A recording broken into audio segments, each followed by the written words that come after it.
So good morning everyone. I am Juan Tyson from Crystal E College and of the course BSMT in the section Antares. We were given a task by Captain Aratraca to identify or to give the certificates and the validity of what kind of ship, which he gives us two types of ship, which is the cargo ships and the oil tankers. So first, the number one is the cargo ships foreign going. This is my work for the task of Captain Altraka. So in task 1, we are asked to give the certificates to be carried and the validity of certificates. And I put the certificates to be carried, such as the certificate of registry, which is the validity of certificates 5 years, and it is under the Agreement and Convention Law of SOLAS 1974. And the one who will do the survey is the Port State Surveyor or Officer, and the one will issue the certificate will be the Flag State of Registry Officer. Second one is the International Tonnage Certificate. Validity is lifelong. The convention is International Convention on Tonnage Measurement of Ships, Article 7. And then the one who will survey is still the Port State Control Surveyor or Officers, and the one will issue the certificate is the Flag State of Registry Officer. The next one is the International Load Line Certificate. The validity is 5 years. International Convention on Load Lines, Article 16. The one will survey is the Port State Control Officers or Surveyors. And then the one who will issue the certificate is the Flag State of Registry Officer. Next, the International Load Line Exemption Certificate. Validity is 6 months. Load Line Convention, Article 6, 1988. Load Line Protocol, Article 16 is the convention. Then the one will survey is the Port State Control Surveyor Officers. And then the one who will issue is the Flag State of Registry Officers. And then I will read this all of the certificate because it's too many, I can't individualize them. Next is the International Ship Security Certificate, 5 years. Intact Stability Certificate, lifelong. Minimum Safe Manning Document, 5 years. Certificates for masters, officers, or rating, 5 years. And then the International Oil Pollution Certificate, 5 years. Document of Compliance, 5 years. Safety Management Certificate, 5 years. Damage Control Booklets, 5 years. Oil Record Book, 3 years. Should be on board 3 years. Garbage Record Book, 2 years. Cargo Securing Manual, 5 years. Cargo Ship Construction, 5 years. Cargo Ship Safety Equipment Certificate, 2 years. Cargo Ship Safety Radio Certificate, 1 year. Cargo Ship Safety Certificate, 5 years. Exemption Certificate, 5 years. Certificate of Compliance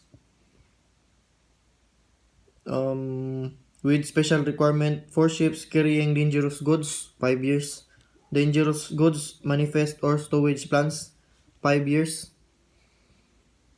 And then the one who will survey this one is the Port State Control Officer Surveyor. and the one that will issue the certificate is the flag state of registry. And then the continuation is the certificate of document of authorization for the carriage of grain, certificate of insurance or other financial security in respect of civil liability for oil pollution damage. The first one is 5 years, and then this certificate of insurance is 1 year under the CLC 1969. And then enhanced safety report file 10 years under the SOLAS 1974. And then there goes same as task 3 and task 4. The one who will survey is the port state control officer. And then the one who will issue is the flag state of registry. And then for number 2, the oil tankers above 150 and other ships. So in task number 1, the certificates carried are the certificate of registry. Validity is 5 years under the SOLAS 1974. International Tonnage Certificate, lifelong, under the International Convention on Tonnage Measurement of Ships, Article 7. International Load Line Certificate, validity 5 years under the International Convention on Load Lines, Article 16. International Load Lines Exemption Certificate, validity is 6 months under the Load Line Convention, Article 6, 1988, Load Line Protocol, Article 16. International Ship Security Certificate, validity is 5 years under the SOLAS 1974. On Regulation 11 2/9.1.1. Next is the Intact Stability Certificate, which is the validity of lifelong under the SOLAS 1974. Minimum Safe Manning Document, 5 years under the SOLAS 1974. Certificates for masters, officers, or rating, validity 5 years under the STCW 1978, Article 6, Regulation 1/2, Section A-1/2. International Oil Pollution Certificate, validity 5 years under the MARPOL 73/78, Annex 1, Regulation 7. Next is the Document of Compliance, 5 years under the SOLAS 1974, Regulation 914, ISM Code, Paragraph 13. Safety Management Certificate, validity is 5 years under the SOLAS 1974, Regulation 15, 14, under the ISM Paragraph 13 also. Damage Control Booklets, validity 5 years, SOLAS 1974. Oil Record Book, validity 3 years under the MARPOL 73/78, Annex 1, Regulation 36. Garbage Record Book, 2 years validation under the MARPOL 73/78, Annex 5, Regulation 10. And